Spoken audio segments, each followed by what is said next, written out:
কিছু নির্দিষ্ট সম্পত্তি ক্রয় করার থেকে সব সময় দূরে থাকাই ভালো। আসুন আজকে আমরা দেখি ঠিক কোন শ্রেণীর জমিগুলো ক্রয় করলে পরবর্তীতে সেই সম্পত্তিগুলো দখল পেতে কিংবা আপনার ভোগ দখল করতে সমস্যা হতে পারে, কিংবা সেই সম্পত্তিগুলো আপনারা হাতছাড়া করে ফেলতে পারেন।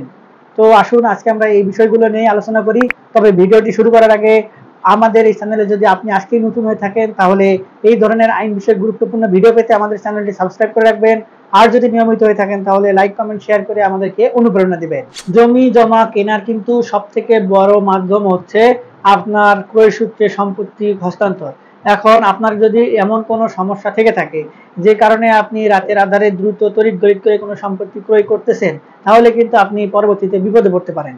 এখন সম্পত্তি কিন্তু নানান ধরনের জটিলতা দেখা দিচ্ছে।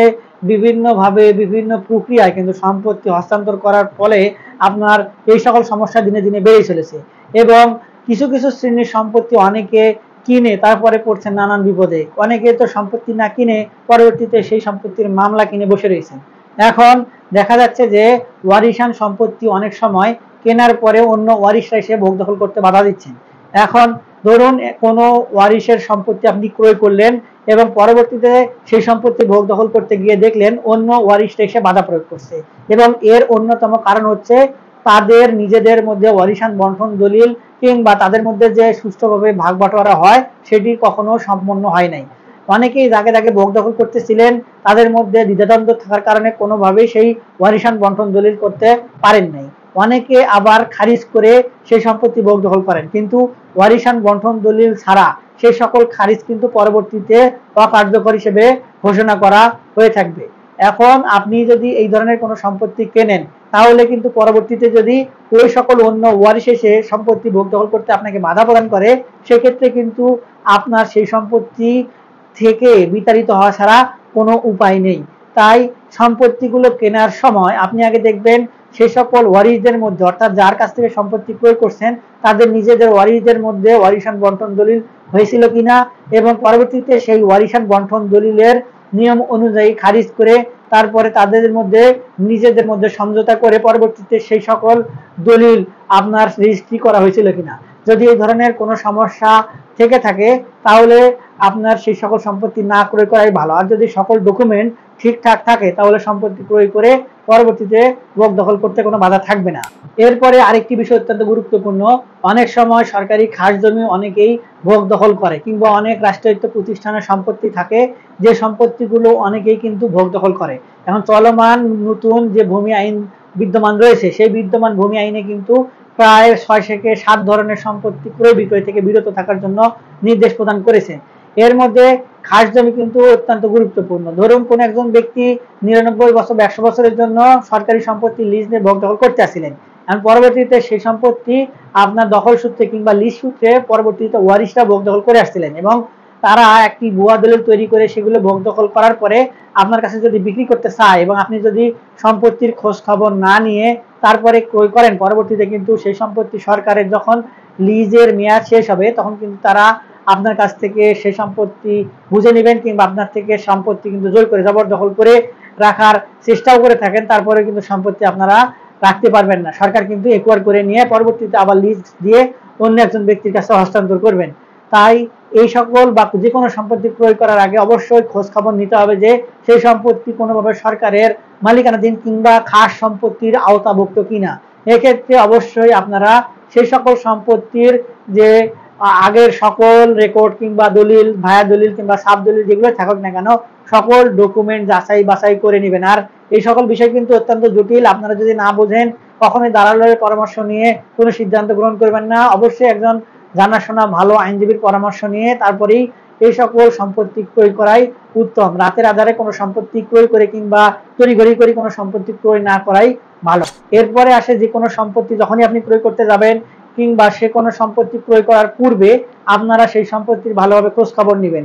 ইতিমধ্যে কিছু বিষয় অনেক জটিল হয়ে দাঁড়িয়েছে। দেখা যাচ্ছে যে কোনো সম্পত্তি কোনো ব্যক্তি টাকার জন্য হয়তো বিক্রি করে দিচ্ছেন কোনো ব্যক্তির কাছে, কিন্তু তিনি যেদিন বিক্রি করে দলিল তৈরি করে দিবেন তার আগের দিনে হয়তো তার রক্তের কোনো সম্পর্কের কাছে কবলা কিংবা আপনার হেবা দলিল করে দিয়ে সেই সম্পত্তি তারপরে আপনার কাছে বিক্রি করছেন, কিন্তু পরবর্তীতে যখন আপনি সেই সকল সম্পত্তি ভোগ দখল করতেছেন, এখন দেখা যাচ্ছে যে আগের দিনে যাকে তিনি হেবা দলিল করে দিয়েছেন, তিনি এসে মালিকানা দাবি করছেন। এখন আপনার কিন্তু এক্ষেত্রেও কিছু করার থাকবে না। এখানে ভূমি আইন যেটা বলে সেটা হচ্ছে যে আপনার যে সকল দলিল তৈরি করা হবে সম্পত্তির অনুকূলে, সেই সকল সম্পত্তি যদি এমন হয় যে একাধিক দলিল তৈরি করা হয়েছে, তাহলে যে দলিলটি সর্বপ্রথম তৈরি করা হয়েছে অর্থাৎ আগে তৈরি করা হয়েছে এবং রেজিস্ট্রেশন করা হয়েছে, সেই সম্পত্তিটি কিন্তু গুরুত্ব পাবে কিংবা সেই দলিলটি কিন্তু গুরুত্ব পাবে। এখন আপনার যদি পরে দলিল তৈরি করে রেজিস্ট্রি করা হয়, তাহলে সেই সকল সম্পত্তির অনুকূলে কিন্তু আপনার কোনো বেনিফিট থাকবে না। আপনি হয়তো সেই মালিকের নামে মামলা মোকদ্দমা চালাইতে পারেন, কিন্তু আপনি যে সম্পত্তি ক্রয় করলেন সেই সম্পত্তি তো আপনি পাচ্ছেন না। শুধু শুধু আপনি হয়রানির মধ্যে পড়বেন, আপনার অর্থ শ্রম সকলেই কিন্তু নষ্ট হয়ে যাবে। তাই এই সকল সম্পত্তি ক্রয় করার আগে কিংবা যে কোনো সম্পত্তি ক্রয় করার আগে অবশ্যই এই বিষয়টি অত্যন্ত গুরুত্ব সহকারে দেখতে হবে, তাছাড়া পরবর্তীতে বিপদে পড়বেন এটা নিশ্চিত।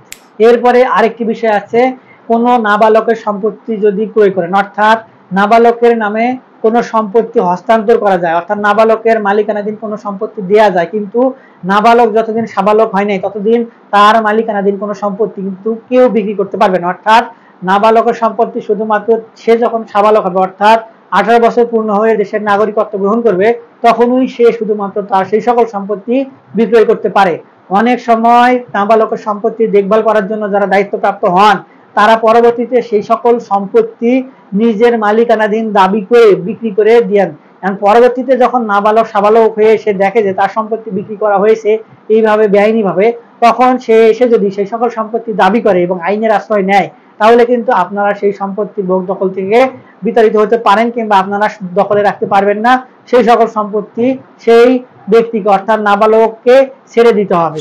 এরপরে আরেকটি গুরুত্বপূর্ণ বিষয় হচ্ছে, কোনো ভুয়া দলিল তৈরি করে কোনো ব্যক্তি কোনো সম্পত্তি বিক্রয় করছেন কিনা। এখন দেখা যাচ্ছে যে নতুন যে ভূমি জরিপ, সেই ভূমি জরিপ অনুযায়ী কিছু কিছু সম্পত্তির দলিল কিন্তু বাতিল হতে চলেছে। এখন এই ভয়েই যদি কোনো ব্যক্তি যে ব্যক্তি আগে পূর্বে কোনো একজনের কাছ থেকে জোর দখল করে কিংবা আপনার তাকে ভয়ভীতি দেখে তার সম্পত্তি ভোগ দখল করতেছিলেন, এখন সে সেই সম্পত্তি হারানোর ভয়ে কিংবা সেই চতুরতার সঙ্গে যদি ভুয়া দলিল তৈরি করে কোনোভাবে আপনাদের কাছে কোনো সম্পত্তি বিক্রি করে এবং আপনারা যদি খোঁজ খবর না নিয়ে সেই সকল সম্পত্তি ক্রয় করেন, তাহলে কিন্তু আপনারা সেই সকল সম্পত্তি ক্রয় করে কিন্তু বিপদে পড়বেন। তাই সম্পত্তি ক্রয় করার আগে অবশ্যই খোঁজ খবর নিতে হবে যে সম্পত্তিটি আপনি ক্রয় করতে চাচ্ছেন সেই সম্পত্তিটির অনুকূলে যে দলিল রয়েছে সেই দলিল ভুয়া দলিল কিনা, কিংবা যে ব্যক্তি সম্পত্তি বিক্রি করছেন তিনি ভুয়া মালিক কিনা। তাছাড়া কিন্তু পরবর্তীতে বিপদে পড়লে এই সকল বিষয় নিয়ে আইনি কোনো প্রতিকার পাওয়ার সুযোগ নেই। আর এই যে আলোচ্য বিষয়গুলো নিয়ে যে আলোচনা করলাম, এই বিষয়গুলো সম্বলিত ছাড়াও আরো অনেক বিষয় রয়েছে যে বিষয়গুলো এই শর্ট ভিডিওতে বলা সম্ভব না। তাই যে কোনো সম্পত্তি ক্রয় করার আগে অবশ্যই দেখে শুনে বুঝে খোঁজ খবর নিয়ে তারপরে ধীরে সুস্থ সম্পত্তি ক্রয় করাই ভালো। অযথা তাড়াহুড়ি করে বা আপনার লোভে পড়ে কোনো সম্পত্তি ক্রয় করবেন না। আর কোনো সম্পত্তি ক্রয় করার আগে অবশ্যই যদি আপনারা না বুঝে থাকেন, তাহলে একজন ভালো আইনজীবীর পরামর্শ নিয়ে তারপরে সম্পত্তি কিংবা দলিল তৈরি করে তারপরে সম্পত্তি ভোগ দখলে যাওয়া উচিত। তাছাড়া কিন্তু ইদানিংকালে জমি জমা সংক্রান্ত সমস্যা আরো বেড়েই চলেছে, নিত্য নতুন ঝামেলা তৈরি হচ্ছে। আর এই সকল বিষয় কিন্তু সকলেই ভালোভাবে বুঝতে চায় না কিংবা বোঝেও না। আর এই ধরনের বিষয় নিয়ে আরো যদি কোনো কিছু জানার থাকে বা বোঝার থাকে, তাহলে আমাদের ভিডিওর নিচে কমেন্ট বক্স এসে সেখানে কমেন্টস করবেন, আমরা আপনাদের সঙ্গে যোগাযোগ করার চেষ্টা করব। আজকে এই পর্যন্তই, দেখা হবে সামনে নতুন কোনো ভিডিওতে নতুন কোনো টপিক নিয়ে। ততদিন পর্যন্ত ভালো থাকবেন, ধন্যবাদ।